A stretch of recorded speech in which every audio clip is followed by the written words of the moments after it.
64,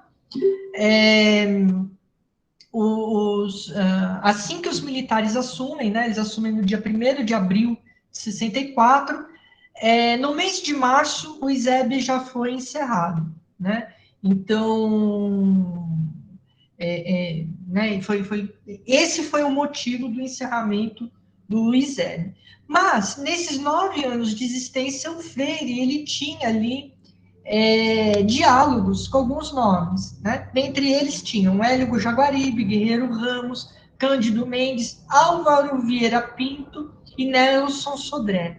Esse Álvaro Vieira Pinto, em especial, ele está em negrito aqui, porque, inclusive, ele é citado nos livros do Freire, pelo menos na Educação como Prática da Liberdade. Esse era um interlocutor muito, digamos, frequente com o Freire, tá? Bom,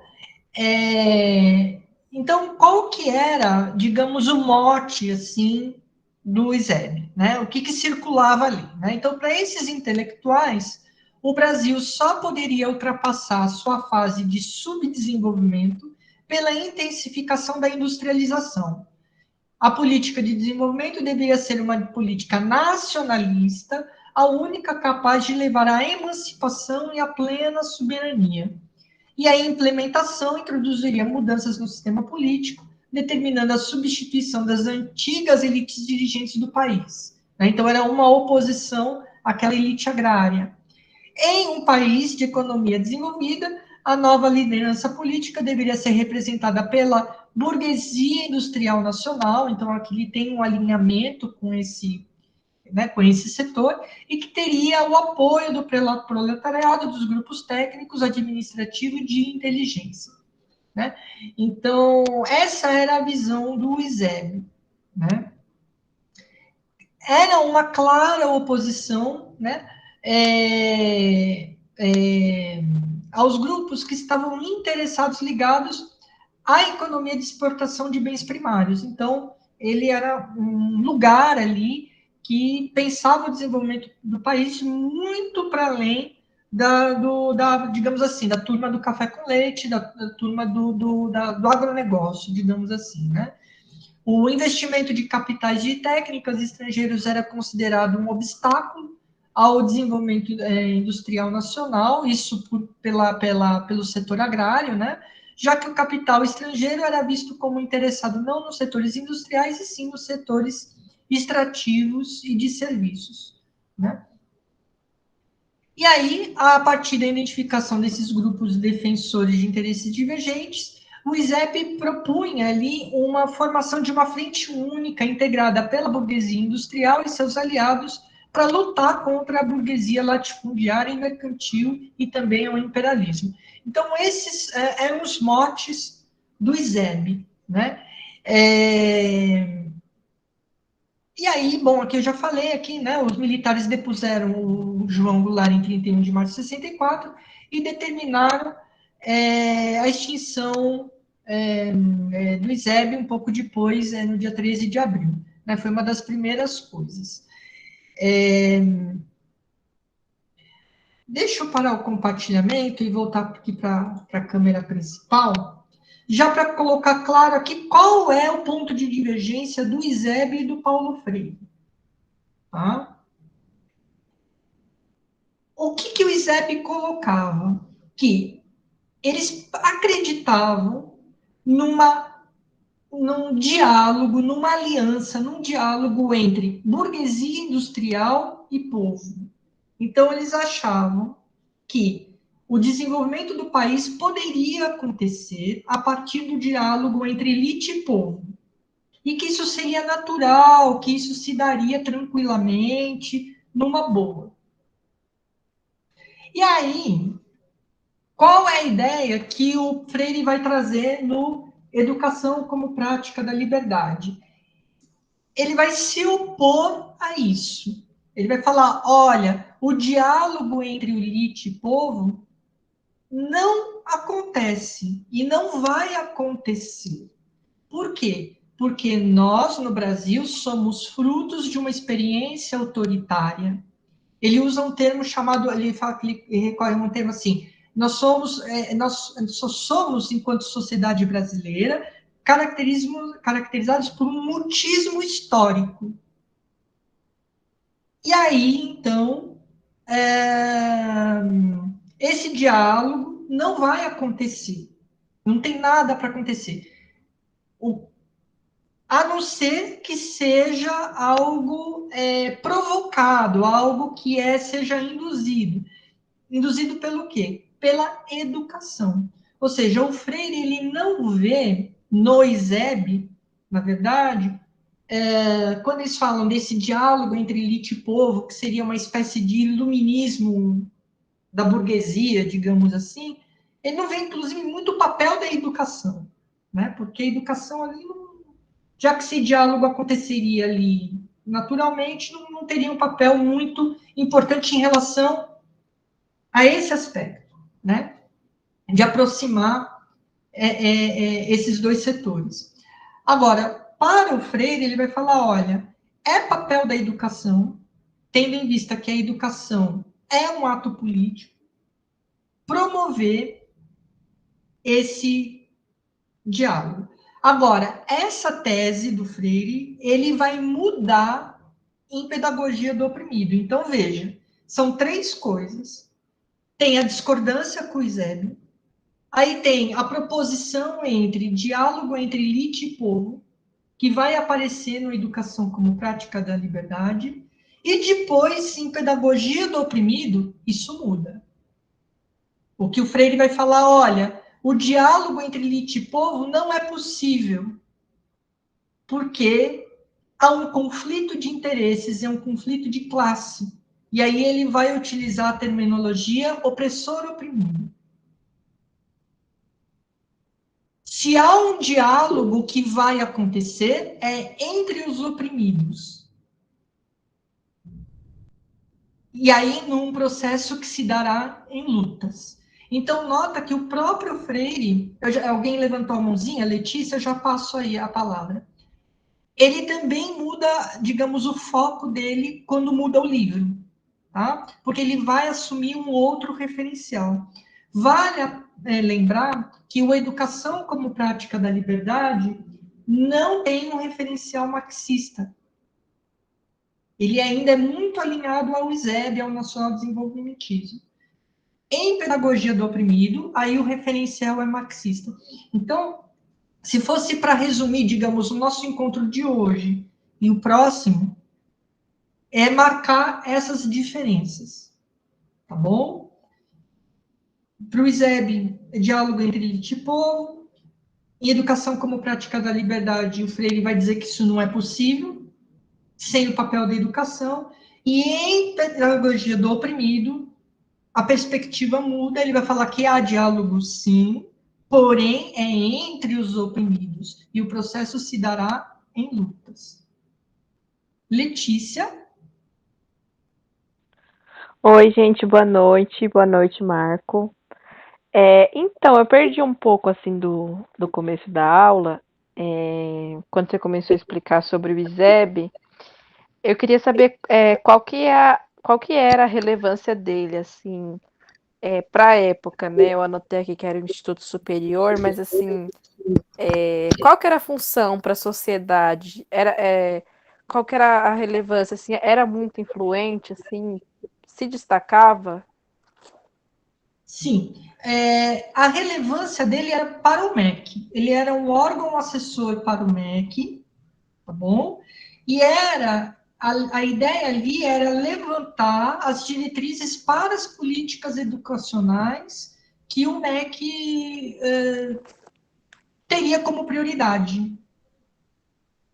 Entendeu? Então, era a partir dali que se levantava, por exemplo, que programas seriam instituídos, né? E a partir do quê? De um certo modo de ver a realidade brasileira e de dados que o próprio ISEB levantava. Então, as políticas públicas eram, de certo modo, ali,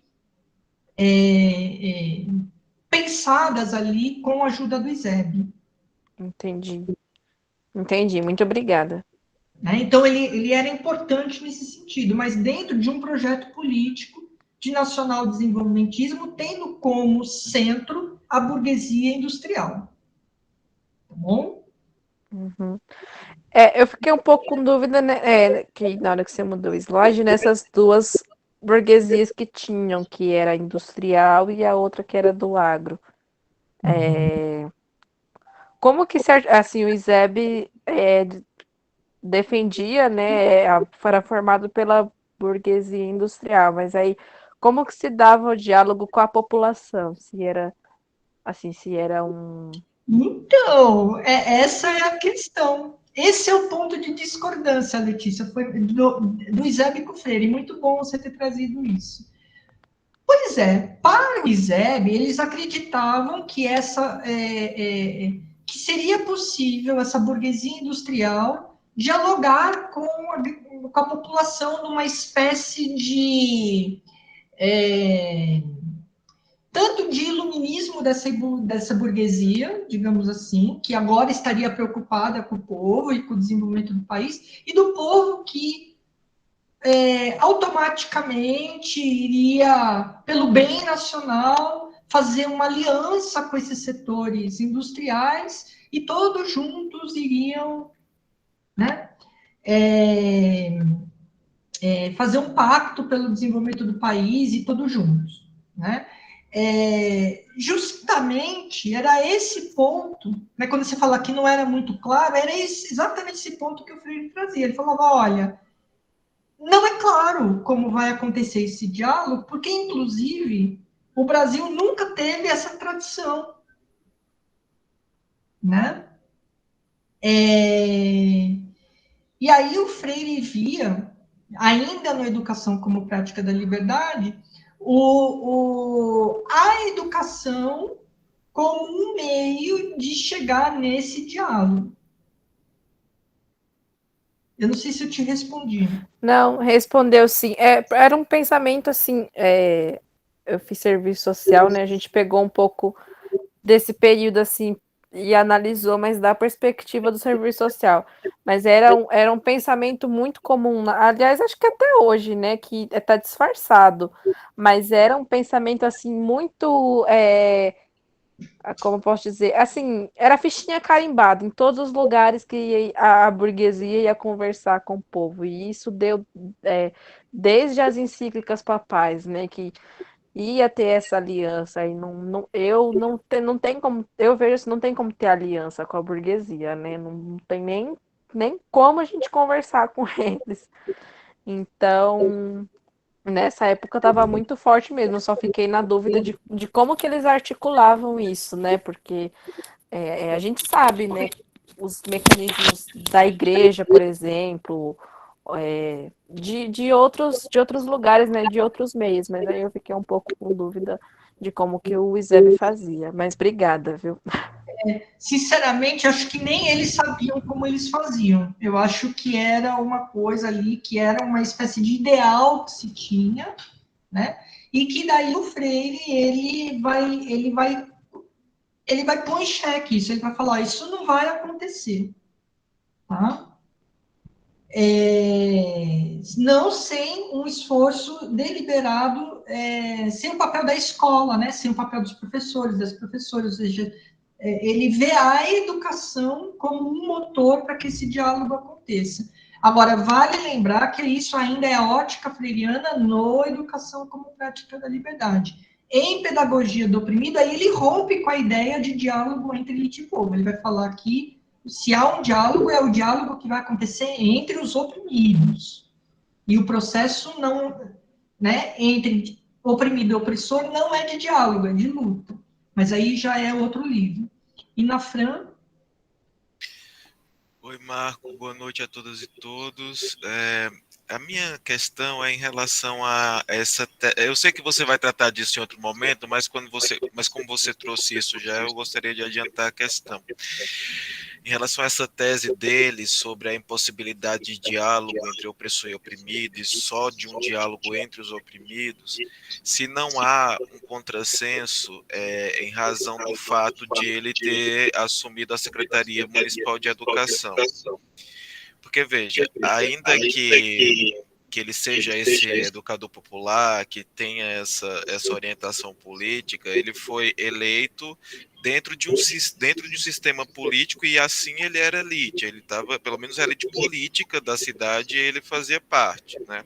Ele, ainda que fosse um governo de esquerda, não era um governo revolucionário que se constituiu à margem da ordem capitalista burguesa estabelecida. Então, eu fiquei pensando que levar essa tese ao limite tensiona o próprio papel e potencial das pessoas, dos atores que ocupam posições nessa elite a que ele se refere. Não sei se ele se referia à elite econômica especificamente, mas me parece que não dá para você dizer que uma pessoa que ocupa o alto escalão em um governo municipal de uma cidade como São Paulo não faça parte da elite ou não dialogue com ela de alguma forma. A minha questão era essa. Não sei se fui claro. Então, aí que tá. Ele, enquanto gestor ali, ele era muito mais comprometido com a ideia de uma gestão democrática, né? Então, ia arrumando o sistema ali de modo em que os espaços de diálogos pudessem ser constituídos, né? Então, se instala lá os conselhos escolares, por exemplo, né? Agora, essa questão que você trouxe me parece ser uma boa questão, né? Eu fico pensando, porque se ele operava na construção dessas pontes de diálogo, nesses espaços de diálogo, isso contradiz a tese dele, ou seja, é possível haver esse diálogo, desde que sejam eleitos, mesmo que nesse sistema, representantes que possibilitem isso. Fiquei pensando um pouco nisso. E não necessariamente pela via revolucionária.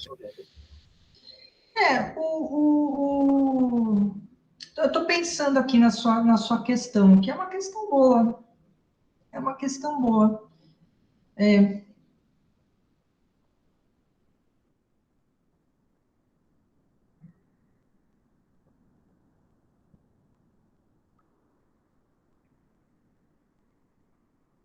Mas você sabe, eu estou pensando aqui, né? Por exemplo, a partir do momento, se a gente pega lá a questão dos conselhos escolares, né? Ali é um espaço que, uma vez que constituído, onde quem está no chão da escola é que vai estar dialogando e colocando ali o seu pensamento e deliberando sobre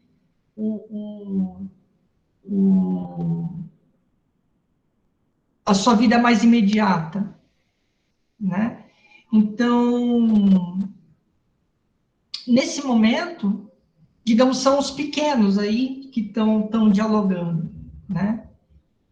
Eu acho que tem mais a ver com a garantia desses espaços do que qualquer outra coisa quando a gente pensa em termos de gestão, né? Agora, em pedagogia do oprimido, o Freire ele está falando assim, na verdade, não de gestão escolar e desses outros espaços, ele está falando do papel da educação, né? Ele está falando, olha,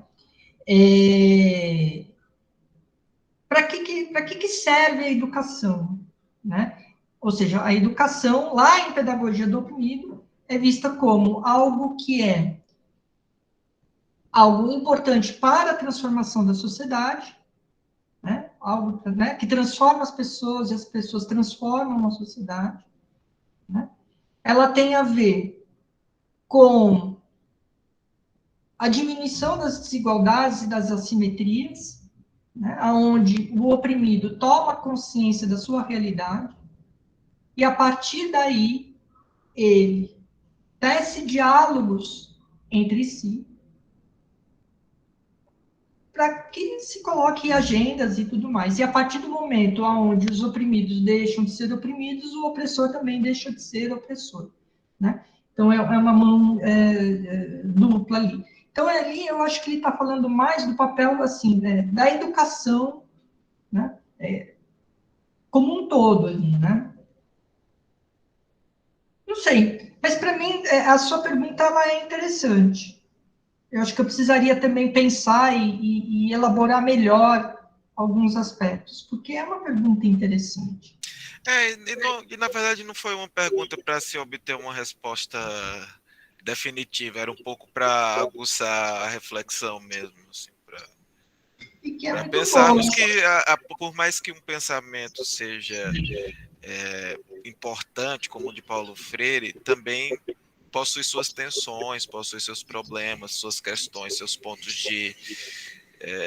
pontos ali escuros que precisam ser debatidos, né? Porque às vezes a gente entra um pouco numa de, de louvação somente, né, e não reflete sobre os problemas. E aí, porque a reflexão sobre essas questões, sobre essas lacunas, sobre esses problemas, é pressuposto para avançarmos no debate, né? Claro. Então, foi mais nesse sentido mesmo que eu trouxe a questão. Não esperava mesmo uma resposta assim, fechada, definitiva. Não, é Obrigado. ótimo. É ótimo. Oi, Cláudia. Oiê. Que fiquei aguçada aí com a perspectiva e com as falas, né? E eu acho que a pertinência de pensar um pouco nessa reflexão, nesse assunto, nos dá talvez até um pouco de... Eu acho que é importante a gente pensar nisso, porque isso nos dá um pouco de segurança para discutir o Paulo Freire diante das pessoas que querem desmontar essa discussão do Paulo Freire, né? Então, elas pegam exatamente essas lacunas, né? Não tão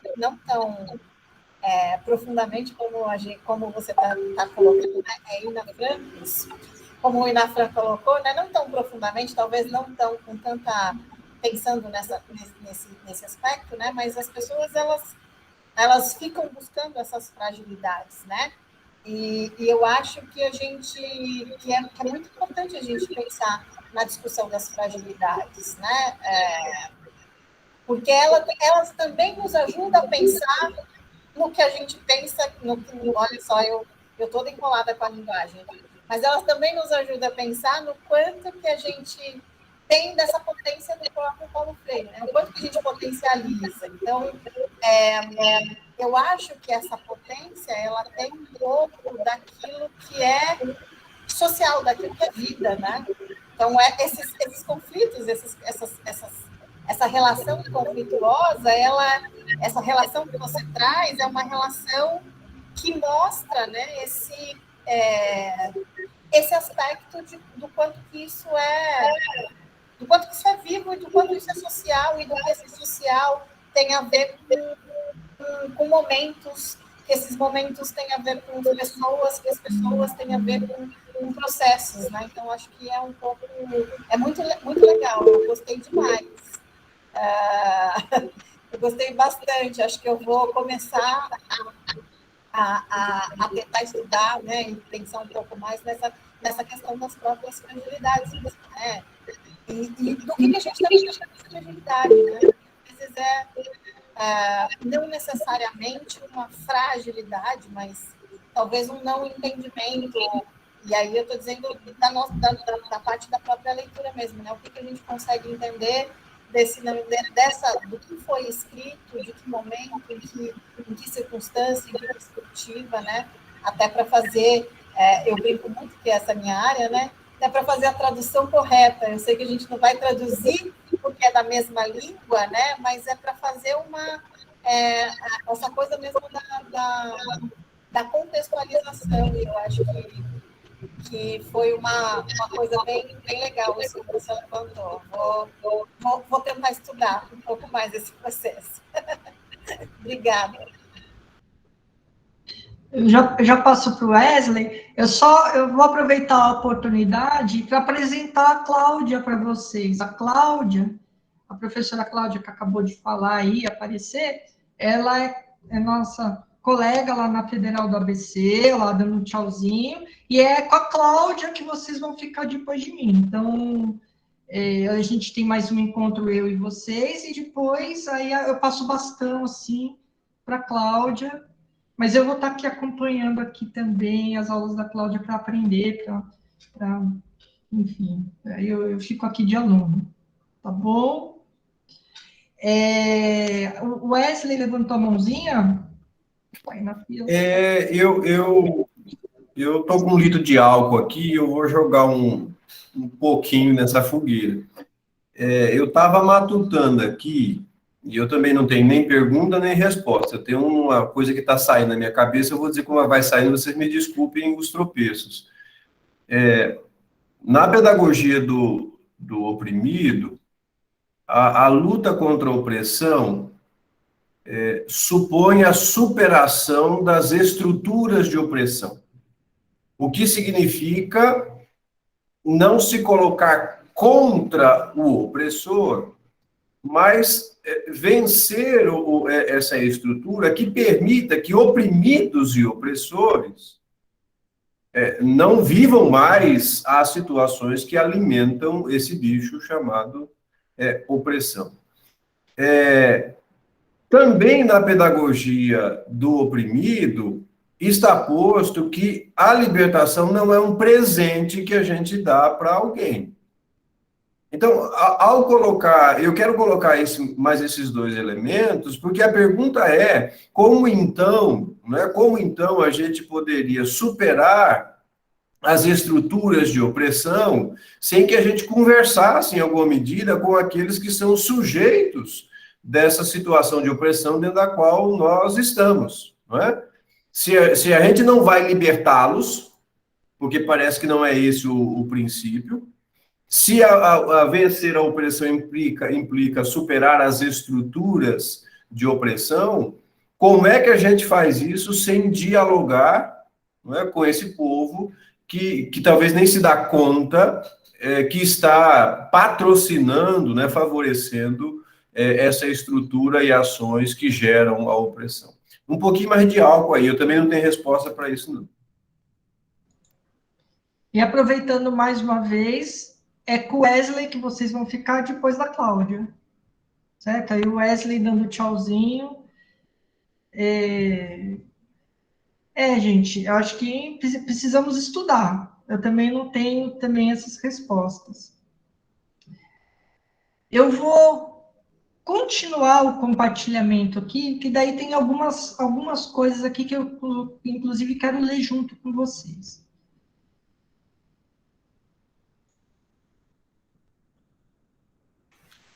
Marco, por favor, se não for te incomodar, você poderia jogar o link novamente dos slides no chat, por favor? Mas claro, peraí, deixa eu fazer agora, peraí. Deixa eu ver aqui, peraí. Faço já. Meu computador está um pouquinho lento por causa da transmissão aqui. Aqui.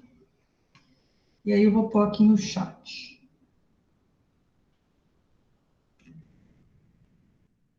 Pronto, tá aí, tá?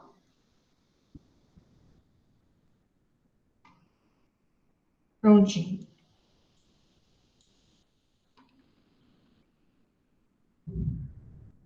Pronto. Bom,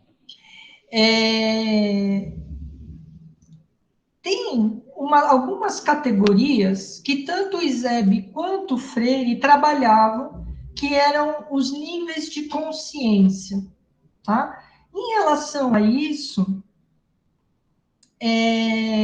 eu acho que vale a pena a gente fazer uma leitura compartilhada, é curtinho, tá?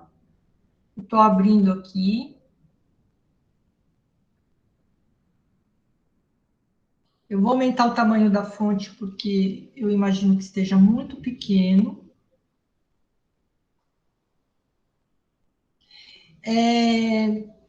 São os níveis de consciência, que é a consciência intransitiva, transitiva ingênua e transitiva crítica. É curto, mas é importante. Aqui ele vai conceituar esses modos de, esses níveis de tomada de consciência. Tá bom? Então vamos ler juntos, tá? Deixa eu tentar aumentar um pouquinho mais. Dá para ler nesse tamanho de fonte que está aí? Tá sim, não tá muito explícito, mas dá para ler sim. Tá, eu vou lendo junto aqui. Então, vamos lá.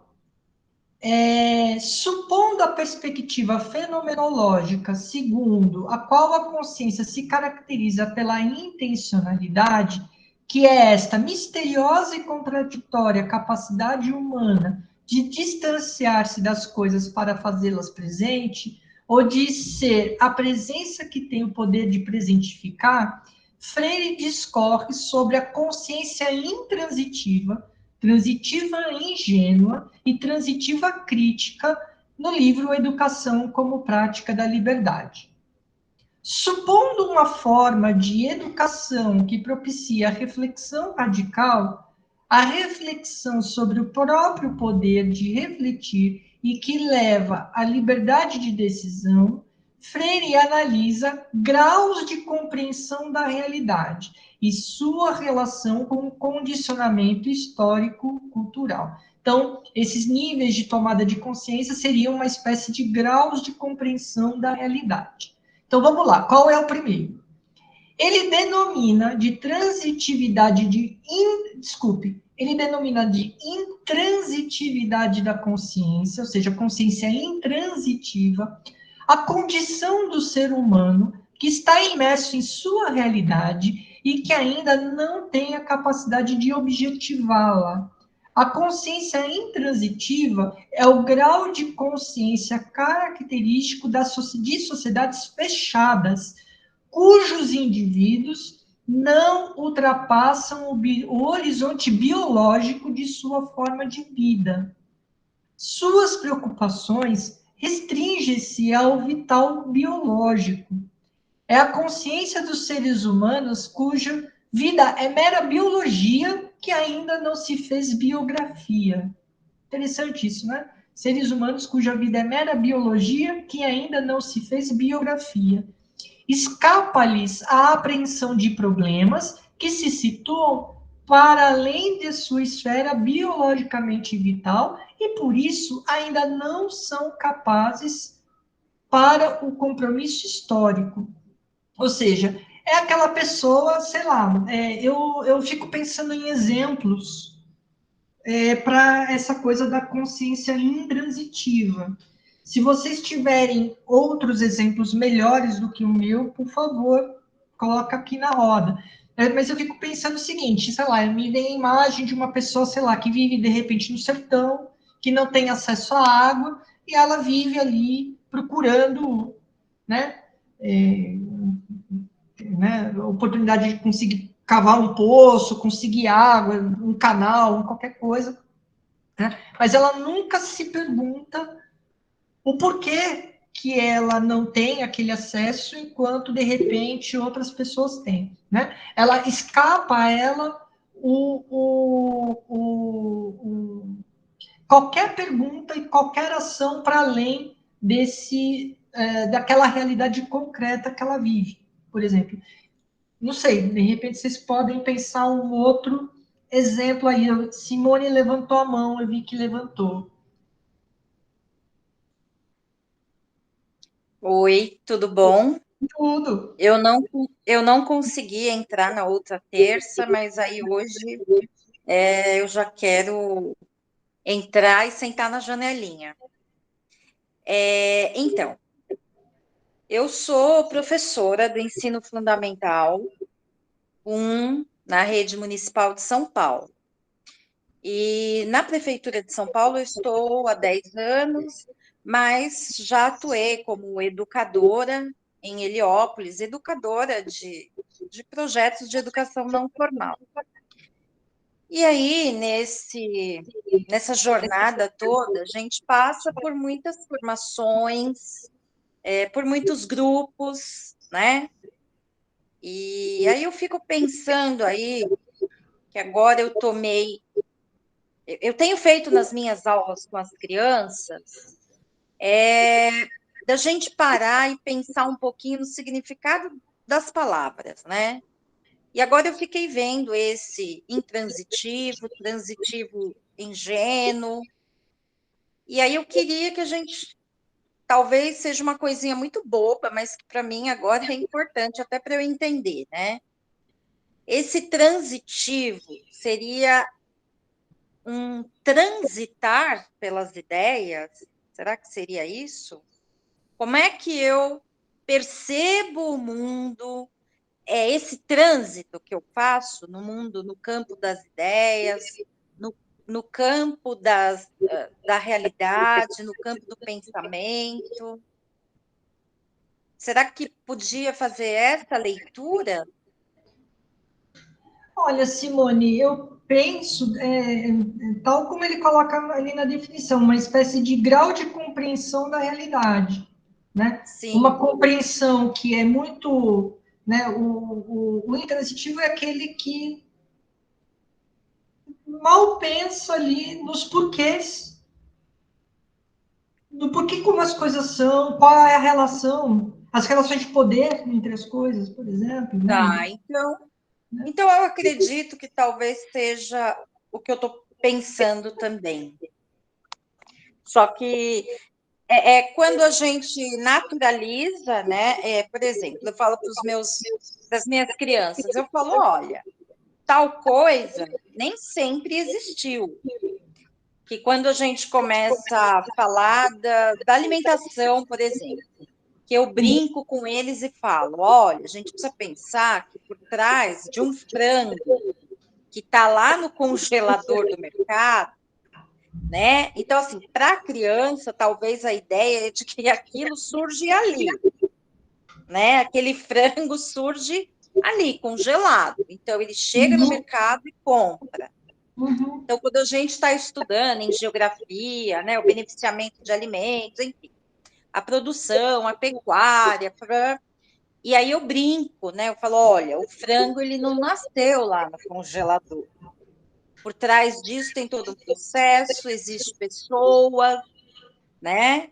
Então, é um pouquinho isso. E aí, assim, só para tentar ilustrar, hoje nós estamos vivendo uma nova gestão na escola em que eu trabalho e vários conflitos de ideias e de visão de gestão, né? Então, assim, uma parte da equipe de professores entende que aquele espaço deve funcionar de uma determinada maneira, que a organização daquilo tem que funcionar de tal jeito.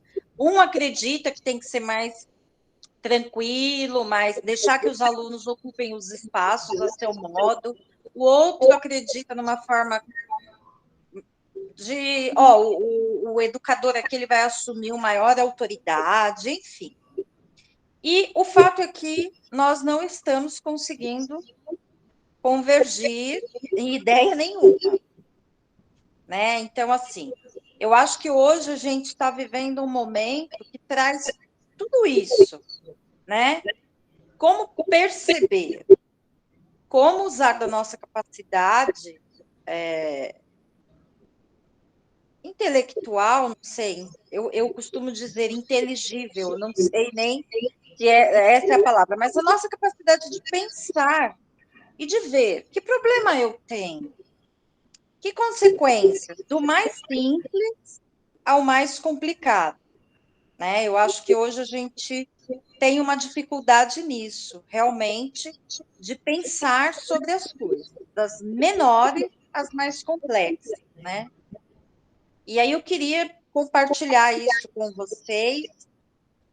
E como é que a gente pode simplificar, né? Simplificar, mas não muito. Pensando em todo isso que está sendo discutido aí, né? Como é que a gente pode vivenciar esse perceber o mundo, né? Perceber o que me cerca. É isso, enfim. Eu acho que o exemplo que você trouxe, a questão que você trouxe, ajuda a materializar bem ali, né? Eu acho que foi muito interessante. Talvez a gente possa olhar as outras duas definições, que é o do transitivo ingênuo e o transitivo crítico, e aí, por contraste, a gente tem um panorama das três, que daí... Porque ele coloca também da seguinte forma, que o intransitivo não é intransitivo sempre, ou seja, não é ainda bem que é assim, né? Ou seja, a pessoa que ainda não entende as relações no mundo para além das suas necessidades mais imediatas, ela não é uma prisão, né? Porque ela assim vê hoje não quer dizer que será assim amanhã, né? Isso vai mudar, pode mudar, né? E aí tem uma coisa que é fundamental nesse trânsito, nesse progresso, que é a relação entre as pessoas, e em especial do processo educativo. Né? É a educação que faz, né, você chegar até uma transitividade mais crítica sobre o mundo. Né? Então, ninguém está preso num certo lugar, assim, né? Digamos assim, num certo nível de consciência. Né? Agora eu me perdi um pouco. Você levantou a mãozinha de novo, não, Simone? Não, eu estou tentando tirar a mãozinha. Ah, tá. Tá bom. Então eu vou compartilhar de novo a minha tela para a gente seguir as outras duas e fazer um contraste, tá?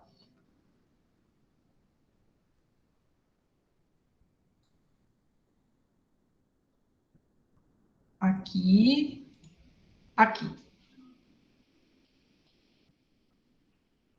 Bom, a gente parou na intransitividade. Agora a gente vai para o que ele chama de transitivo ingênuo, tá? Aí aqui, ó, continuando. Mas, potencialmente, enquanto dotado de sua força intencional e de sua tendência para transcender, a consciência humana continua aberta, ou seja, né, não é uma prisão, né? Podendo superar gradativamente a intransitividade e ampliar o seu campo de percepção. Então, é algo que vai, né, sendo superado. Pode ampliar o seu poder de captação e de resposta às questões do seu mundo e a sua capacidade de diálogo com os outros no mundo. Então, nota que quando a transitividade de consciência para o Freire tem muito a ver com a ampliação da capacidade do diálogo. Quanto mais crítica é a consciência, mais dialógica ela é. Tá? Então aqui vai, né, ampliando essa capacidade de respostas no mundo e a capacidade de diálogo com os outros no mundo, até alcançar um outro nível, a consciência transitiva. Peraí, acho que alguém levantou alguma mãozinha, não sei. Eu já passo a palavra. Eu já passo, aguenta aí. A consciência transitiva ingênua, agora ingênua, já percebe a contradição social, mas ainda se move nos limites do conformismo, adotando explicações fabulosas para os fenômenos. Ela não é capaz do pensamento autônomo, porque não se arrisca na investigação pelas verdadeiras causas e, por isso mesmo, não é capaz de aventurar na direção da mudança. É um tipo de consciência dependente que transfere para os outros e para as instituições a responsabilidade pela solução dos problemas. Acho que das nossas vivências conhecemos, talvez, né, várias pessoas, né, enfim, que se enquadram nisso. Né? É uma espécie de mágica, né? A pessoa transfere, né? A causa é sempre externa, né? E as motivações não são muito claras, muitas vezes. Isso significa que a consciência transitiva não é imediatamente nem necessariamente crítica. No primeiro momento do trânsito, ela ainda é ingênua, caracterizando-se pela interpretação simplificadora dos problemas e por imaginar que o passado foi melhor do que o presente, além de subestimar a si mesma. A consciência transitiva ingênua tende ao gregarismo e à massificação. Pelo fato de satisfazer-se com explicações fabulosas, por explicações mágicas, e conduzir-se pela emoção, ela tem dificuldades para o diálogo, para a argumentação racional, e, com frequência, mostra-se irracionalmente sectária e fanática. Agora, terminando já a nossa leitura, o que ele chama de consciência crítica. Continuando o seu trânsito no desenvolvimento da capacidade de diálogo, a consciência transitiva pode elevar-se à condição de consciência crítica.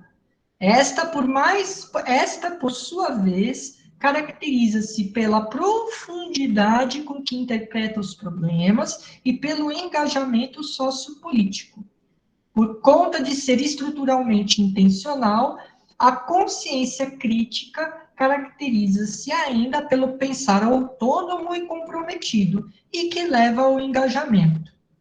Mas ela jamais é sectária, ao contrário, quanto mais crítica, mais democrática e dialógica é a consciência. A consciência transitiva crítica substitui as explicações mágicas e, no seu lugar, adota princípios e relações causais para interpretar a realidade. Ela tem a predisposição para rever a sua posição. Então, para consciência, quando a pessoa faz uso da consciência crítica, para ela é sempre capaz de rever, inclusive, as próprias posições e se dar conta dos preconceitos, preconcepções que deformam as interpretações. A responsabilidade pelos seus atos e atitude argumentativa dialógica e a receptividade diante do novo também são características suas. Aqui eu paro o compartilhamento. Letícia tinha levantado a mão. Oi, Letícia. Oi, eu de novo. Não, então, Marco, é que eu ia dar um exemplo, quando você falou da consciência intransitiva, sobre as pessoas do sertão, né? E aí, você explicando mais, eu vi que cabia em outro exemplo, né? Porque assim, às vezes a gente não precisa ir tão longe, né? Tipo, nas pessoas que estão afastadas, porque as pessoas que vivem entre nós têm essa consciência, seja intransitiva ou seja transitiva e ingênua, né? Teve a campanha do Temer 2016, 2017, não pense em crise, trabalhe. Então, assim, todo o sistema capitalista hoje, ele mesmo que a gente não tenha o sentido, além do biológico, né, na nossa vida, no nosso dia a dia, muitas vezes a gente é levado a situações que não nos deixam questionar aquilo, né? Quando a gente está cansado, a gente não... Tem até uma tirinha, eu estava procurando aqui para poder mostrar para vocês que exemplifica melhor. Aí a gente não pensa no desmatamento, a gente não pensa... nas questões que permeiam, né, hoje em dia as nossas vidas, a gente só faz, só quer terminar, só quer fazer, né? Então, às vezes a gente não precisa ir tão longe para buscar esses exemplos, né? Porque muitos de nós não têm o senso crítico, né? Assim, essa coisa de aprofundar mesmo o pensamento, né? O presidente disse na live que a vacina da AIDS, gente. E eu vejo muita gente questionando isso, mas assim, particularmente a minha rede social é uma bolha. Eu deixo só as pessoas que estão concordando comigo, que eu tô cansada de discordar das pessoas, mas eu sei que tem gente que acredita, que vai na onda, né? Não, essa coisa que você falou, né? De justificar com fabulosidade. Então, é bem complicado os dias de hoje, viu? Só para fazer esse comentário mesmo. Não, eu estou super de acordo com você. A gente não precisa ir muito longe, não, né? Eu acho que a gente, da nossa própria vivência,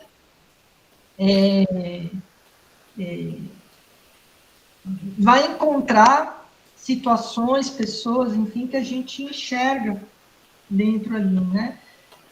Ou seja, no intransitivo ou no transitivo inteiro.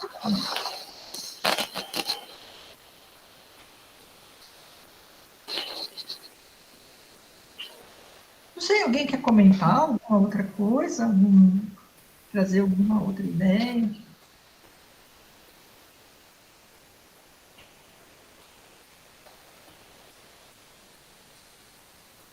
Eu vou compartilhar de novo, então, e vocês me interrompam, tá? Qualquer coisa.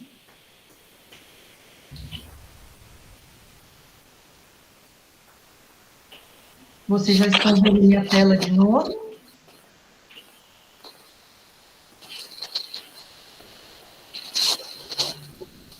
Sim, está aparecendo aqui, Marco. Então tá bom, beleza. Bom, então, a gente fica com essas 3 definições na cabeça, né? Então, o ISEB também trabalhava com essas categorias, tá? Só que, aí aqui eu volto em algo que...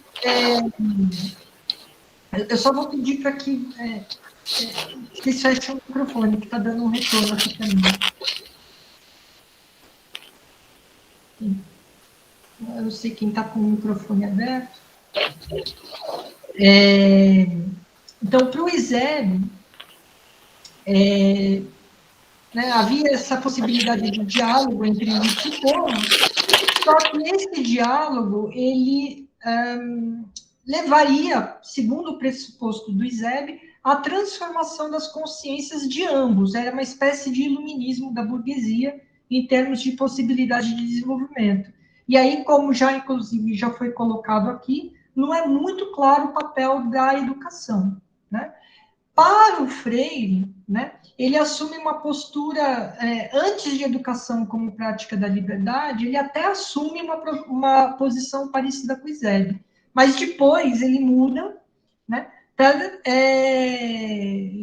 da seguinte forma, né, ele não se refere mais em dar às massas uma ideologia desenvolvimentista, e sim uma conscientização enquanto de aquisição de mecanismos mentais que facilitem a crítica, né? E que daí os conteúdos deveriam expressar o que pensam as massas e não as elites, né? Então, só que isso só vai ocorrer se houver uma ação deliberada do educador. Então, qual que seria o papel do educador? O de intervir na realidade para que esse nível de consciência se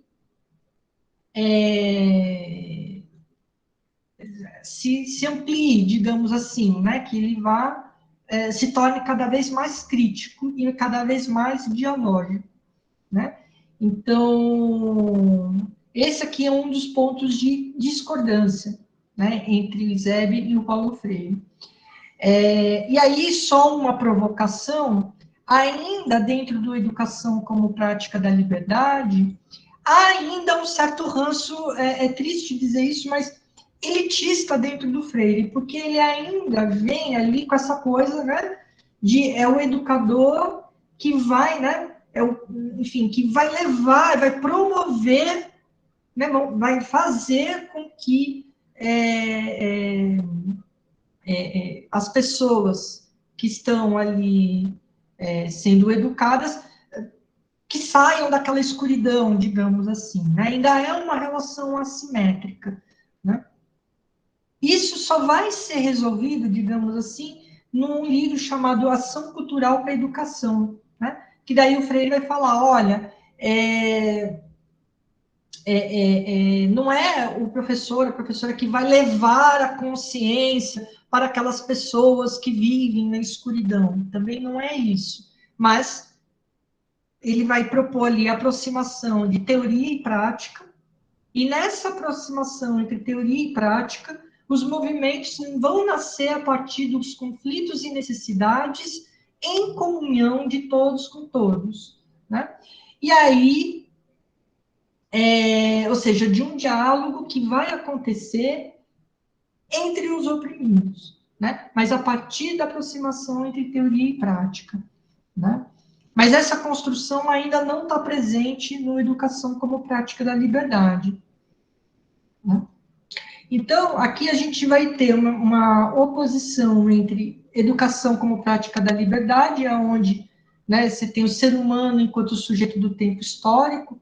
Aqui eu coloquei homem, porque é o jeito que está no livro ainda. Nesse momento, Freire se utilizava da linguagem apenas no masculino, né? Isso ele vai arrumar só a partir do meio dos anos 80, né? Mas seria o ser humano enquanto sujeito do tempo histórico, em oposição a uma educação como prática da educação, onde o ser humano é um mero objeto, onde ele não é protagonista do seu lugar, do seu tempo, né? E aí que, no Educação como Prática da Liberdade, o Freire ele vai colocar ali alguns motivos pelo qual ele discorda do Eusébio, tá? Então, ele vai falar, olha, por que o diálogo entre elite e povo não vai acontecer, digamos assim, de uma maneira espontânea, natural, e todos se dão as mãos e está tudo certo, né? Então, ele vai falar o seguinte, que o Brasil, ele é fruto da inexperiência democrática herdada do período colonial e do império, né? Então, ele vai falar assim, que o Brasil, isso aqui são pedaços que eu tirei do livro, tá? Então, tá lá. O Brasil nasceu e cresceu sem experiência do diálogo. O sentido marcante de nossa colonização, fortemente predatória, à base da exploração econômica e do trabalho escravo, inicialmente do nativo e posteriormente do africano. A economia nacional, segundo Caio Prado, e com ela a nossa organização social assentada numa larga base escravista, não comportava uma estrutura política democrática e popular. Então, ele vai falar que, olha, a gente nasceu sem, né, a partir do apagamento ali das oportunidades de manifestação das pessoas, né? O Brasil foi inventado autoritariamente, né? E aí ele ressalta que a dialogação implica responsabilidade social e política, né, dos homens, do ser humano. Implica um mínimo de consciência transitiva que não se desenvolve nas condições oferecidas pelo grande domínio. Não há autogoverno sem dialogação, daí ter sido desconhecido na história desse período, o autogoverno dele ter raras manifestações. Pelo contrário, o que predominou foi o mutismo do homem, foi a sua não participação na solução dos problemas comuns, faltando-lhe a consciência comunitária, né? Então, né, ele usa esse termo aqui, mutismo, né? Continuando, diz, a democracia, adverte Paulo Freire, antes de ser uma forma política, é uma forma de vida, caracteriza-se, sobretudo, por forte dose de transitividade de consciência no comportamento do homem, do ser humano.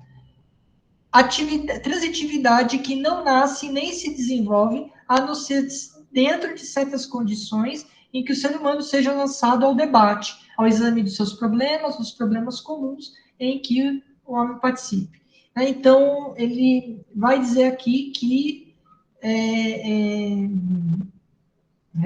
é uma forma de vida, mas essa forma de vida nunca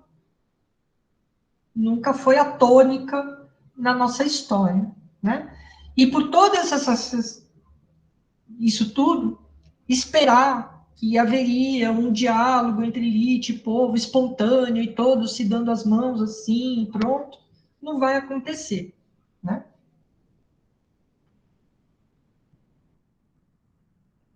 Eu tinha parado aqui, isso aqui. Esse aqui eu já coloquei. Acho que tem um aqui repetido.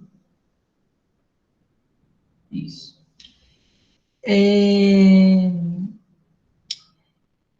Tem um capítulo que ele fala educação versus massificação. Aí ele vai dar o papel da educação, né? Ele vai falar ali que seria, então, necessário uma educação para a decisão, para a responsabilidade social e política, né? Educação que colocasse em diálogo constante um com o outro, né? Colocasse em diálogo constante com o outro, que predispusesse a constantes revisões, pois a democracia implica mudança. Os regimes democráticos são flexíveis, inquietos, por isso mesmo devem corresponder aos homens desse regime maior flexibilidade de consciência, né? Eu já vou parar aqui o compartilhamento, mas só aqui para fazer aqui um quadro aqui, né? Se a gente colocasse aqui educação como prática da liberdade em oposição à educação como prática de dominação, bom, aqui, né, a educação como prática da liberdade, ela parte da realidade, né? Ela trata de uma construção coletiva dos conhecimentos e de percursos, as pessoas são vistas como sujeitos na história e no tempo, e é uma educação para o homem sujeito, né?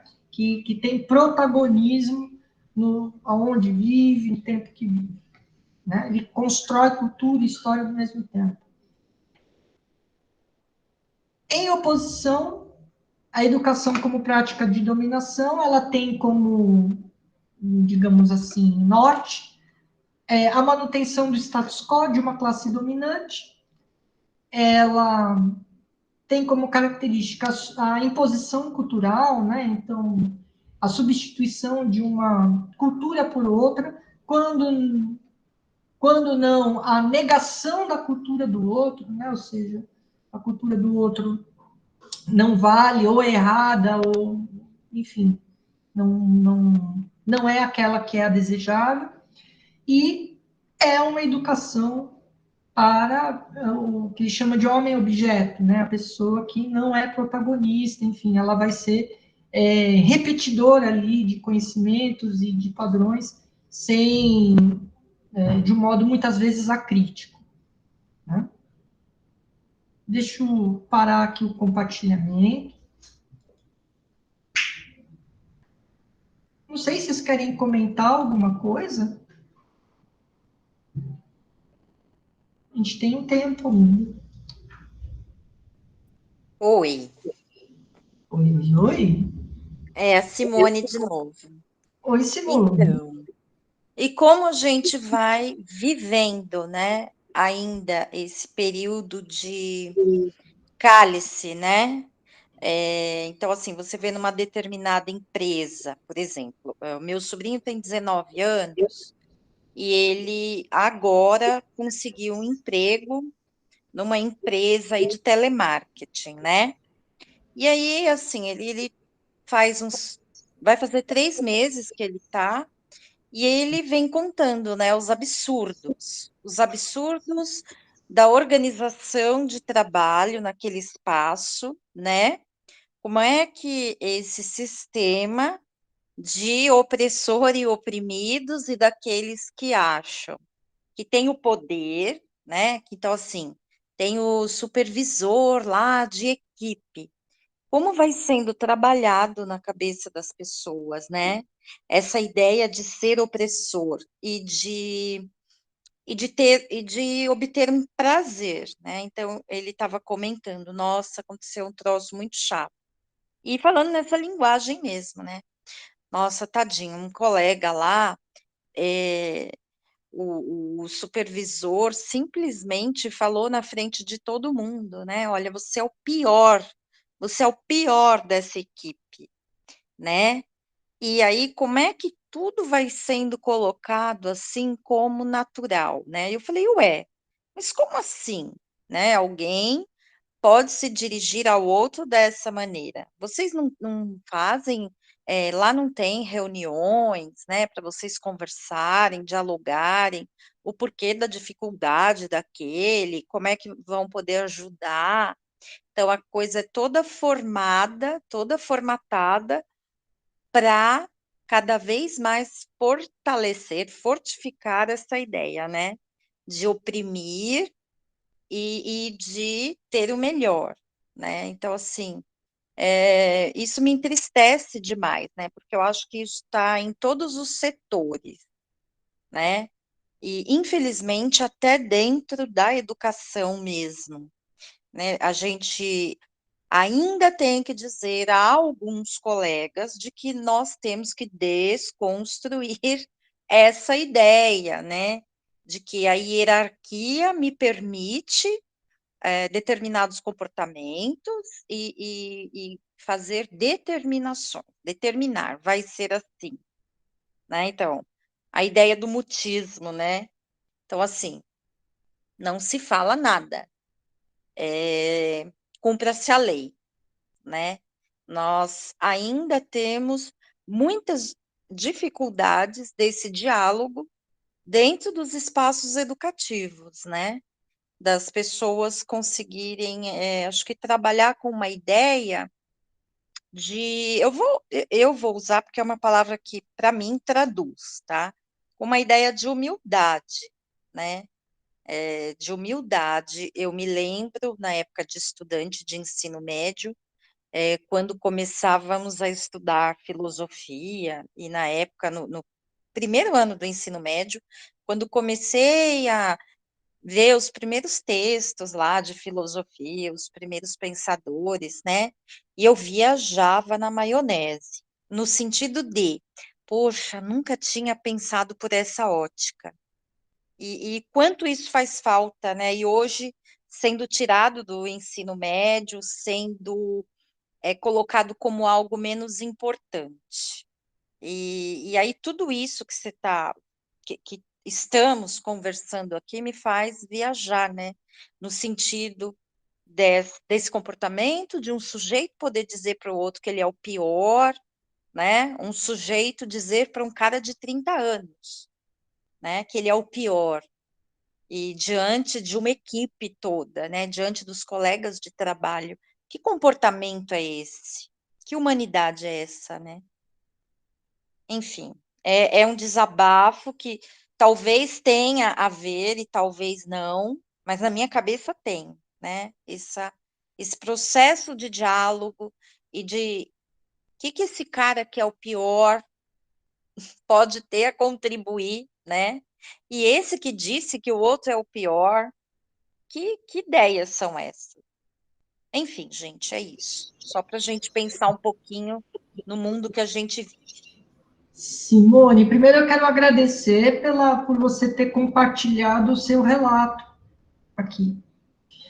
E esse seu relato, ele tem. Veja que você já utilizou uma terminologia que é opressor oprimido, que é justamente o mote do Pedagogia do Oprimido, né? Esse seu relato, ele se enquadra direitinho no que a gente vai tratar agora do Pedagogia do Oprimido.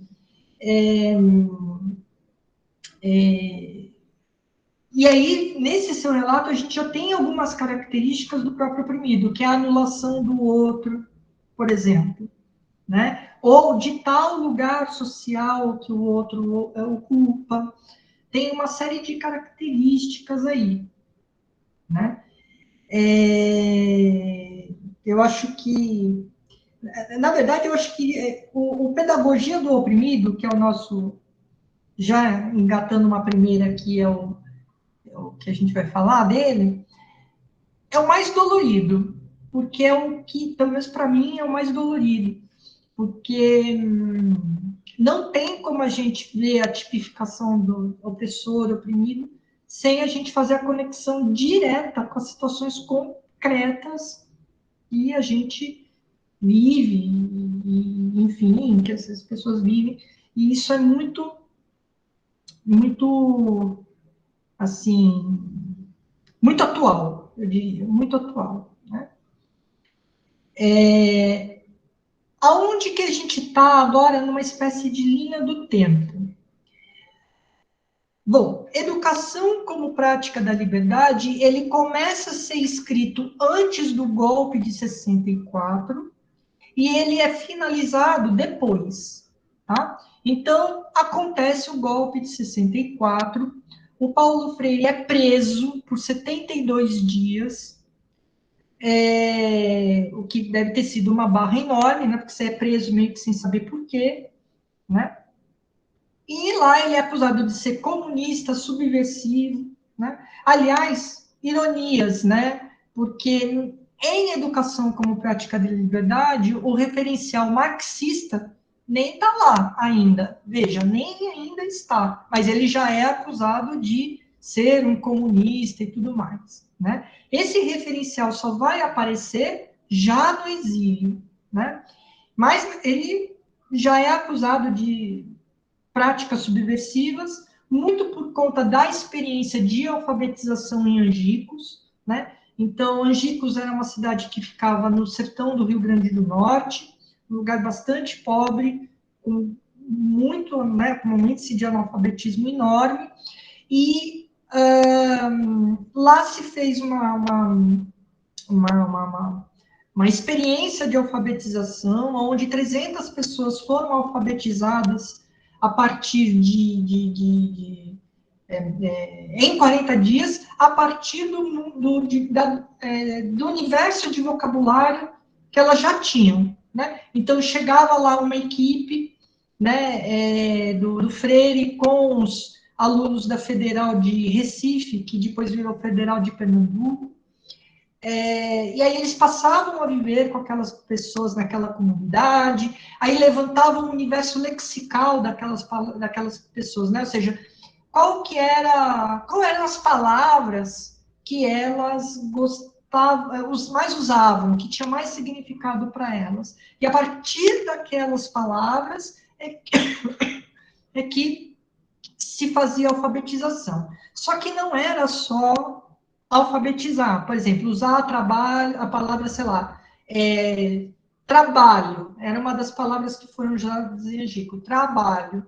Então, além de se usar a palavra trabalho para alfabetizar, por exemplo, se discutia como eram as condições de trabalho delas, quem ganhava, quem não ganhava, enfim. Em cima de cada palavra se fazia uma discussão com aquelas pessoas da realidade muito imediata delas, né? Imediata e também não imediata, né? Então, era uma alfabetização que também tinha ali uma ótica ali de politização, né? E todo mundo ali aprendia lá a escrever em 40 dias, o que foi considerado um sucesso enorme, né? Então, só para falar do método um pouquinho, né, por exemplo, uma das outras palavras utilizadas era tijolo, então se fazia separação silábica, tijolo, e aí fazia a ficha de descoberta, família de palavras, né, de sílabas, tateti, totu, jajeji, joju, laleli, lolu. A partir dessa ficha se fazia novas palavras com essas sílabas agora separadas, e se fazia uma discussão sobre o contexto do tijolo, por exemplo. E assim ia indo, né?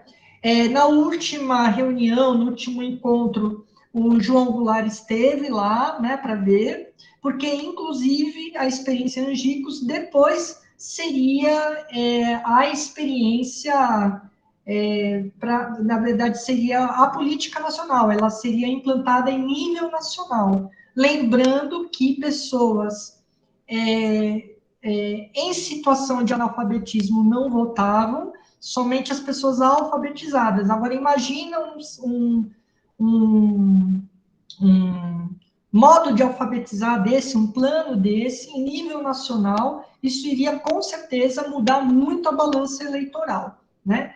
E, com certeza, ali os militares e setores conservadores da sociedade não estavam gostando nada disso, tenho certeza disso, né? Tanto é que daí o Freire ele vai preso por ser considerado ali subversivo, comunista, enfim, né?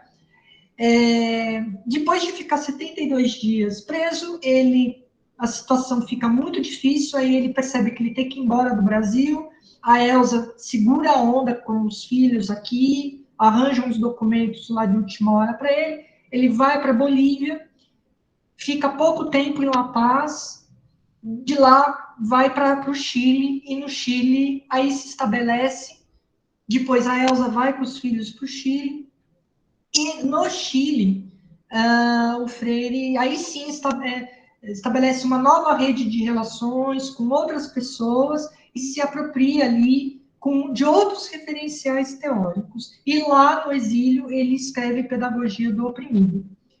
Antes de falar do Pedagogia do Oprimido, só para... É uma pena que a gente não está assim presencial, assim, uns com os outros, porque eu queria passar de mão em mão 2 revistas. O reflexo da luz talvez esteja atrapalhando. O que eu tenho em mãos aqui, bom, isso aqui é coisa de gente que frequenta sebo. Eu achei em sebo. Isso daqui eu vou ter que aproximar. Revista Manchete. Isso daqui é edição de 25 de abril de 64. É a primeira edição da revista Manchete, depois do golpe militar. E é muito interessante como a imprensa deu guarida, pelo menos parte da imprensa deu guarida. Eu costumo dizer que para ler isso daqui, que está na minha mão, abrir essa revista, ler a reportagem, enfim, precisa de adicional de insalubridade, porque é um negócio terrível. Só para vocês sentirem. Veja, o golpe tinha acabado de ler. Então, você tem aqui, em primeira página, aqui, o primeiro ditador recebendo a faixa presidencial. Aí a manchete. Brasília espetacular. Brasília espetacular. A posse do novo presidente. Aí Cavalho Pinto analisa a revolução. Analisa a revolução. Então, não era golpe, era a revolução militar que estava acontecendo. Né? Então, esse dá o tom da reportagem, né? Um tom de que, olha, que coisa grandiosa está acontecendo no Brasil, e os motivos da revolução, bom, por que o Jango caiu? Por culpa dele, por conta das reformas que ele queria fazer. Né? Aqui é a edição de março de 64. Essa aqui é muito curiosa, né? Porque você tem aqui o Costa e Silva com a netinha, né? Então, a construção da imagem aqui do vovô com a netinha, né? Um homem sereno, do bem, né? Sei lá, né? Aqui, Marechal Costa e Silva com a sua netinha Carla. Aí, pequenininho aqui, vovô agora é presidente. Bom, de novo aqui, né? A autocrítica da revolução. Mas aí você vai ler a reportagem, de autocrítica não tem nada, só tem os louros para a dita revolução militar. Né?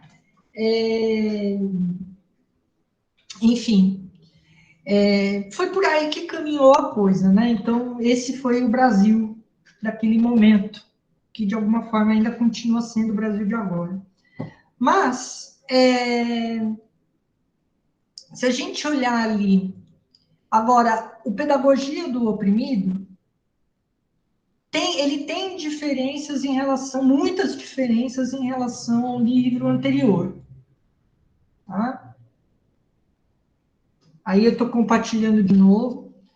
Então, qual é a concepção de ser humano no Pedagogia do Oprimido? Né? Então, é alguém que vem da relação colonial que nega sujeitos por imposição cultural. Né? Então, ele vem né, ele parte dessa visão. E é, a partir de agora, utilizada a terminologia opressor e oprimido, sinalizando interesses em conflitos, ou seja, né, entre essas duas classes aqui, entre esses 2 grupos sociais, há interesses em conflitos, em permanente conflito. Né? E aí, em relação ao processo de tomada de consciência, né, é algo que acontece, mas que é algo que vem da relação entre teoria e prática, e ele vai se dar em lutas, né? Então, é algo ali em que as pessoas oprimidas vão tecer ali entre elas, né? E aí ele abandona a ideia de diálogo entre elite e povo, né? Ele vai falar que não é possível o suficiente para a tomada de consciência. Né? Né? E aí, finalmente, ele vai falar que o diálogo se faz entre os oprimidos, que são os sujeitos históricos. Então, esses são alguns motes que o Freire vai trazer no Pedagogia do Oprimido. Ele cita também a Fanon. Fanon, ele um filósofo nascido na Martinica. Os dois principais livros dele é Pele Negra, Máscaras Brancas e também Os Condenados da Terra. Em especial, o Pedagogia do Oprimido cita os Condenados da Terra. Eu vou parar aqui meu compartilhamento para voltar com vocês. Bom, eu não me sinto lá muito autorizado para falar do Condenados da Terra, é um livro que eu tenho, mas ainda não terminei de ler, eu precisaria debater com outras pessoas para me apropriar mais, mas eu consigo dar um geral nele, bem geral, assim, né? O Fanon, ele nasceu na Martinica, que que ainda está sob domínio da França até hoje, né? Era uma pessoa de classe média, teve acesso ao estudo, foi à escola, à universidade, enfim. E ele aprendeu, assim como outras pessoas da Martinica, que ele era francês. Que se a Martinica pertencia à França, então eles são franceses. E assim ele se via. E aí, um certo dia, ele vai para a França continental, vai para a Europa, vai para Paris, e ele tem uma surpresa, que lá em Paris, ele não era francês. Para as pessoas lá, quando ele se apresentava como francês, as pessoas ou achavam que ele era menos francês, como uma espécie de francês de segunda categoria, ou que ele não era francês, ele era uma pessoa da Martinica. E que isso era muito recorrente. Né? E ele leva um choque, porque ele não aprendeu assim, ele não se via assim, ele se via como francês. E aí ele começa a se perguntar qual é o critério, então, para ser francês. Ué, mas o que eu não tenho que os outros têm, que os outros são franceses e eu não? Qual é o critério universal para ser francês? E aí ele chega a uma conclusão nem um pouco confortável. Ele chega à conclusão que, para ser francês, naquela sociedade, tinha que ser branco. É esse o critério universal. É disso que trata, dentre outras coisas, o Condenados da Terra. O Condenados da Terra, ele tem certa simetria de algumas de construções com a Pedagogia do Oprimido. Tá? Só que, enquanto o Freire ele fala ali de um diálogo, né, que vai se dar entre os oprimidos, o Fanon ele vai levar mais a coisa para uma luta prática mesmo. Né? Então, ele tem um viés revolucionário ali, mais quente, digamos assim. Mas eu acho que, assim, é um livro que vale a pena ser lido, eu também preciso estudar mais, mas eu estou citando ele aqui porque ele é um livro que é citado no Pedagogia do Oprimido e guarda certas construções. Eu coloquei aqui dentro dos slides um link para um vídeo no YouTube, um vídeo de 14 minutos, do pessoal aqui de um coletivo chamado Cyberquilombo, que explica com mais propriedade do que eu consigo aqui, sobre o Fanon aqui para quem se interessar. Tá? Mas isso aqui já dá a toada de como a Pedagogia do Oprimido ele é diferente dos livros anteriores. Tá? Aí aqui, só para vocês entenderem o que eu fiz, eu peguei alguns pedaços que estão no livro Pedagogia do Oprimido, aí o PO aqui é que é Pedagogia do Oprimido, e a página onde se encontra o excerto, tá? Então, só para quem quiser depois localizar o livro, encontrar a página certinha nele, tá?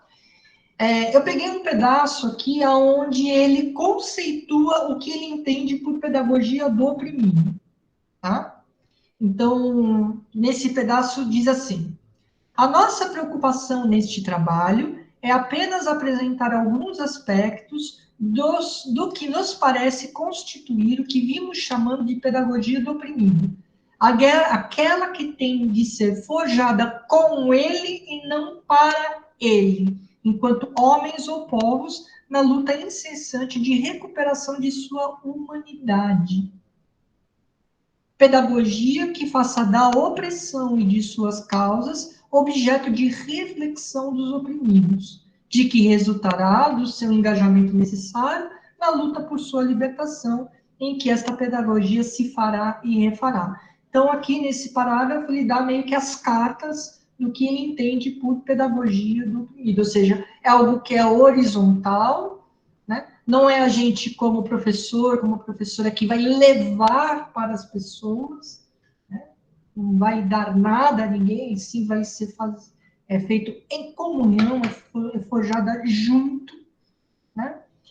Ela tem como um horizonte ali, né, o que ele chama de recuperação da humanidade, porque ele vai falar ali que a situação de opressão, ela desumaniza, né? E aí é uma pedagogia que leve à reflexão, ou seja, em outras palavras, a um nível de consciência crítica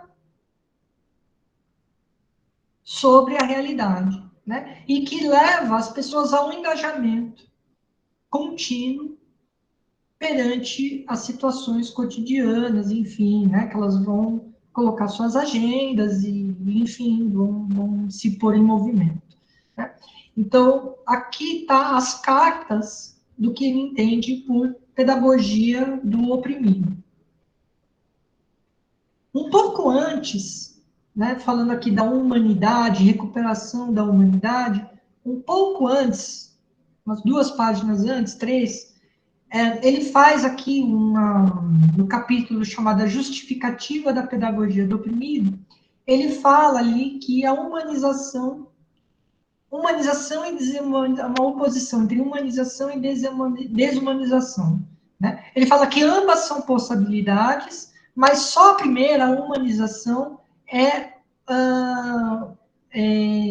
só a primeira nos parece ser o que chamamos de vocação dos homens. Vocação negada, mas também afirmada na sua própria negação. Vocação negada na injustiça, na exploração, na opressão, na violência dos opressores, mas afirmada no anseio da liberdade, de justiça, da luta de oprimidos, pela recuperação de sua humanidade roubada.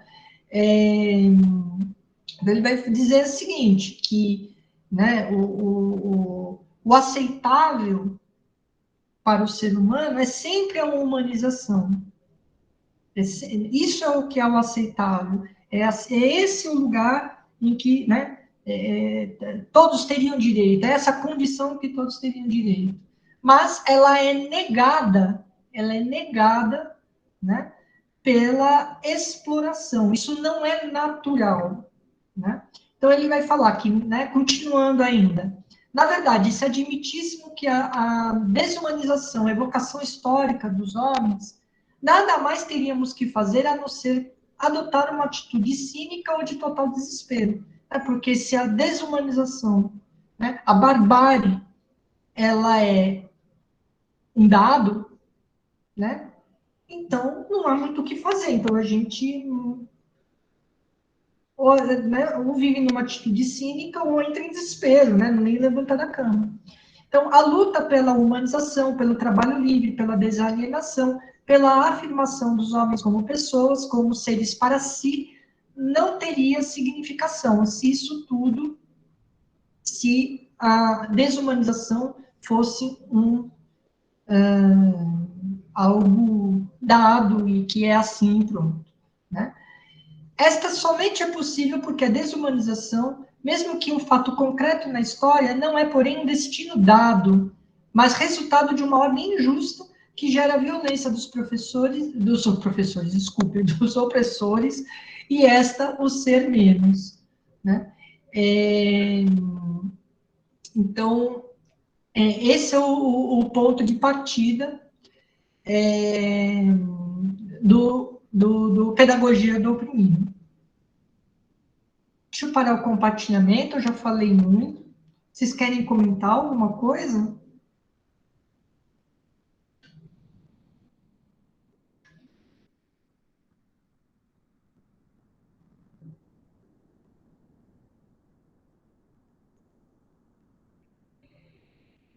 Todo mundo quietinho.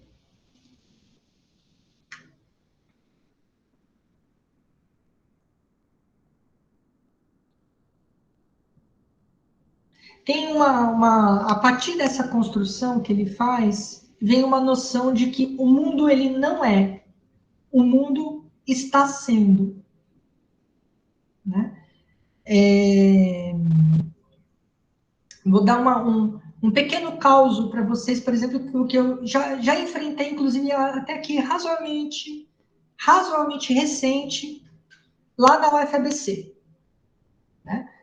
Vira e mexe, a gente tem que atualizar o nosso projeto pedagógico, e tudo bem, isso é natural.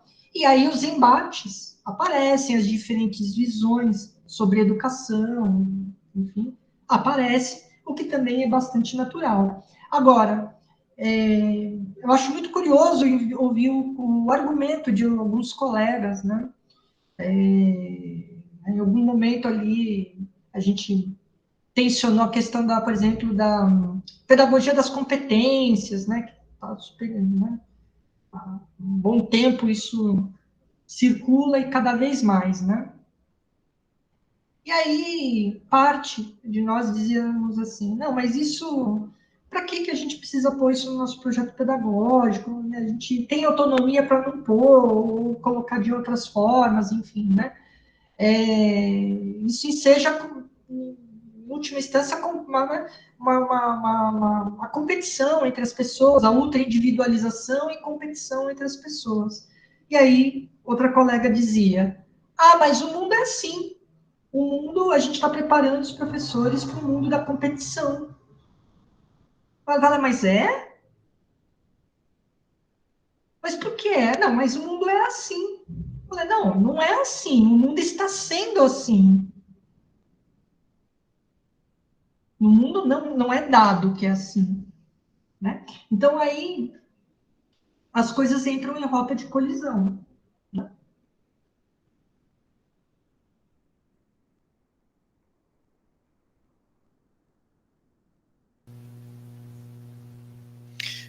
Afinal, o que foi que se decidiu? Foi possível o consenso entre vocês? Olha, se foi... Eu diria assim, que esse consenso ele nunca existiu. O que a gente conseguiu fazer foi usar termos que agradassem gregos e troianos, entendeu?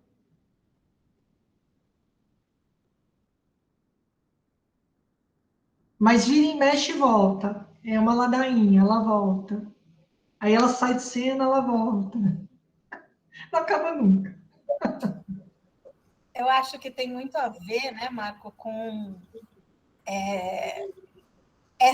esse posicionamento mesmo, né, de mundo que a gente tem, né? Então tem muita gente que tem, e aí de novo, né, retomando aquela discussão anterior, do como que a gente tem visões e visões de interpretação, né? As pessoas que fazem esse tipo de interpretação, elas têm uma outra visão de mundo, que é uma visão de mundo em que elas, mesmo às vezes sendo oprimidas, não se enxergam como oprimidos, elas tomam o papel do opressor, mesmo não sendo o opressor, né? E não percebem. Muitas vezes elas não percebem. Ou, quando elas percebem, né, aí isso é feito de uma maneira... isso é feito da maneira mais, né, enfim, vil possível. Mas muitas dessas pessoas não têm nem consciência, né? Um pouco dessa consciência que a gente vai chamar aí dessa consciência de classe, né? Ela se enxerga num outro lugar, né? Exatamente. Aliás, essa é uma característica do oprimido, que inclusive a Cláudia já adiantou, que é o oprimido aderir ao discurso do opressor, ele tem o opressor dentro de si. Né? E aí, Cláudia, eu deixo para sua imaginação quem é que ficou brigando comigo em relação a essa pendenga. Depois eu te conto no WhatsApp. Ó, tô aqui.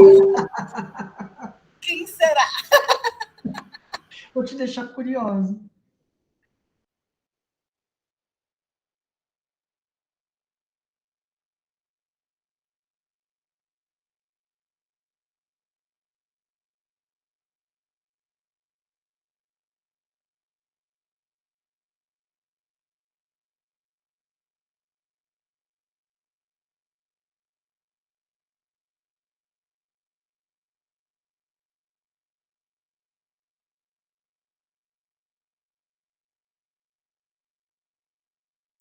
O microfone está fechado.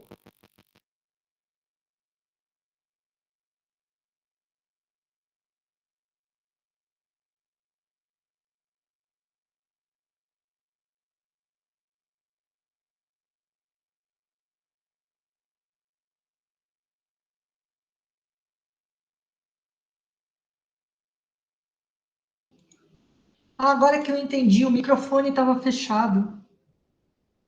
Obrigado de ter avisado aí, Wesley. Bom, voltando aqui, tem uma outra parte aqui que eu separei, que é a super, né, que ele vai falar, bom, então como que se dá a superação dessa contradição opressor-oprimido, né? Então ele vai falar ali da violência dos opressores, né, que essa violência dos opressores também os desumaniza. Só que cabe aos oprimidos, né? Ou melhor, seria uma tarefa, né? Ele coloca ali, a grande tarefa humanista e histórica dos oprimidos é libertar a si e aos opressores, porque a partir do momento em que os oprimidos deixam de ser oprimidos, aí os opressores não teriam a quem oprimir. Né? Então, essa é uma espécie de ética dentro da pedagogia, da pedagogia do oprimido. Aí, a partir de agora, mas que a gente só vai começar, mas só vai terminar na semana que vem. Aliás, semana que vem não, porque, aliás, eu já adianto, semana que vem, terça-feira que vem, é feriado, é finados, certo? Então, nós não nos encontraremos na terça-feira que vem, mas nós nos encontraremos daqui 15 dias, tá certo? Então, o que a gente vai começar agora, mas terminar apenas no nosso último encontro, é essa caracterização dos opressores e dos oprimidos. Só falando de uma delas, que é o que dá tempo nesse pouco tempo que a gente tem agora, ele vai falar que opressores, e aí agora a gente vai fazer um combinado que ninguém aqui é opressor, tá? O opressor aqui são grandes estruturas, um opressor grande, tá? Aqui, todos nós aqui somos oprimidos, tá? Muito embora nós, como oprimidos, também podemos ter facetas dos opressores, mas isso é um assunto futuro. Por enquanto, a gente está falando do opressor-opressor, tá? De uma maneira mais geral. Ele vai falar que os opressores, eles praticam a falsa generosidade. Então, eles vão falar assim, né? O Freire vai falar assim, os opressores falsamente generosos têm a necessidade para que a sua generosidade, entre aspas, né, continue tendo oportunidade de realizar-se da permanência da injustiça. Então, é uma generosidade que, para que ela exista, ela vive da permanência da injustiça. É graças à permanência da injustiça é que essa generosidade pode acontecer. Ou seja, a ordem social injusta é a fonte geradora permanente desta generosidade, que se nutre da morte, do desalento e da miséria. Então, quanto mais miséria, mais desigualdade, né, estiver posta, mais essa generosidade encontra palco para que ela aconteça. Daí o desespero desta generosidade diante de qualquer ameaça, embora tênue, a sua fonte. Não pode jamais entender esta generosidade, que a verdadeira generosidade está em lutar para que desapareçam as razões que alimentam o falso amor. A falsa caridade da qual decorre a mão estendida do demitido da vida, medroso, inseguro, esmagado e vencido. Mão estendida e trêmula dos esfarrapados do mundo, dos condenados da terra. A grande generosidade está em lutar para que cada vez mais essas mãos, sejam de homens ou de povos, se estendam menos em gestos de súplica de humildes a poderosos. Vou parar aqui o compartilhamento.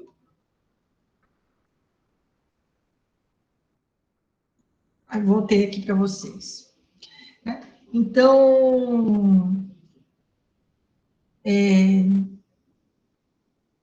exemplos de falsas generosidades.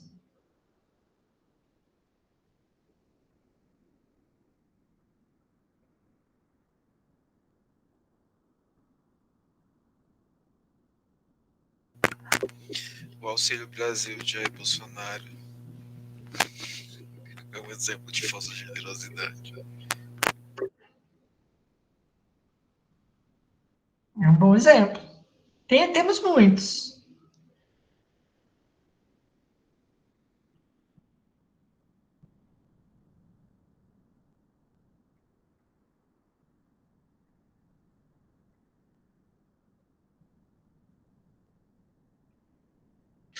Me ocorre um. Se a gente pega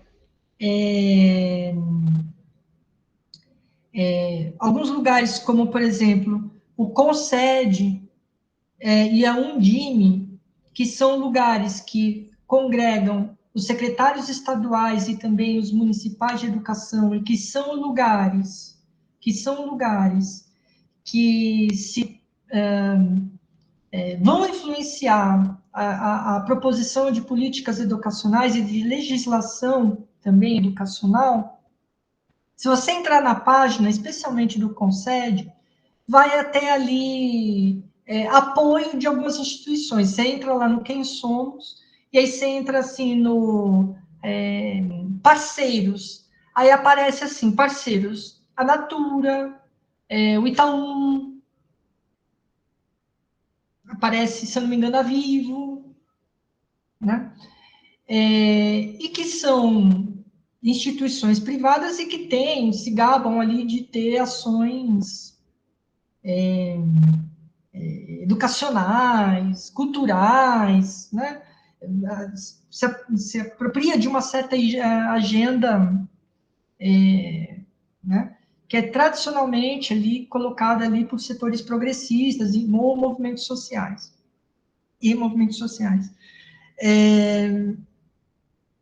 Agora, eu fico pensando, por que essas instituições que também, especialmente no caso de banco, está tão interessada no Concede ou na Undime, por exemplo? Eu fico me perguntando, né? Lembrando que são instituições que também são agentes econômicos, né?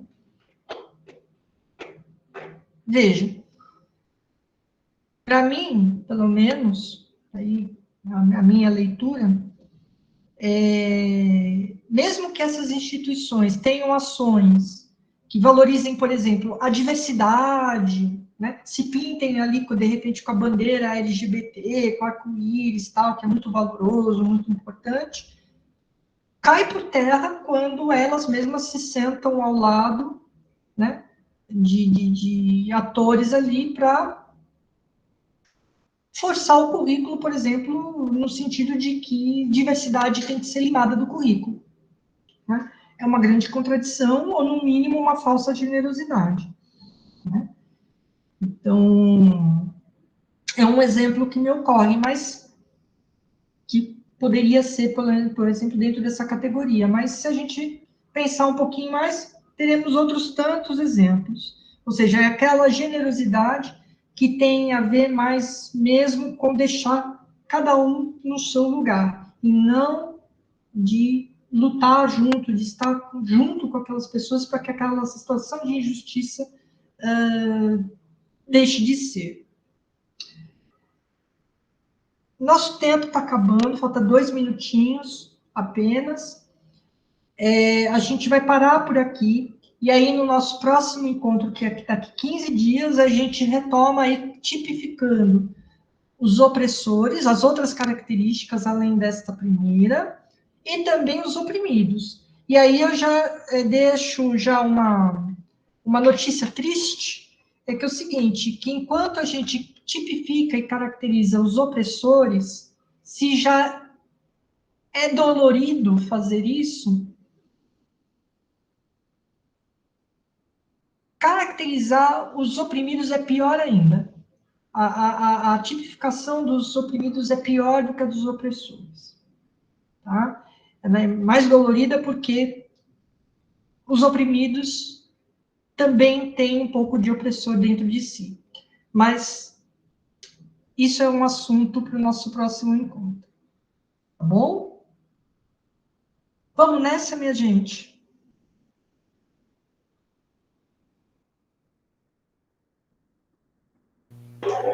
Boa noite a todos. Boa noite. Boa noite, obrigada. Boa noite, muito obrigada. Boa noite a todos. Boa noite. Boa noite, gente. Bom descanso para todos. Boa noite, gente. Obrigada pela aula. Boa noite.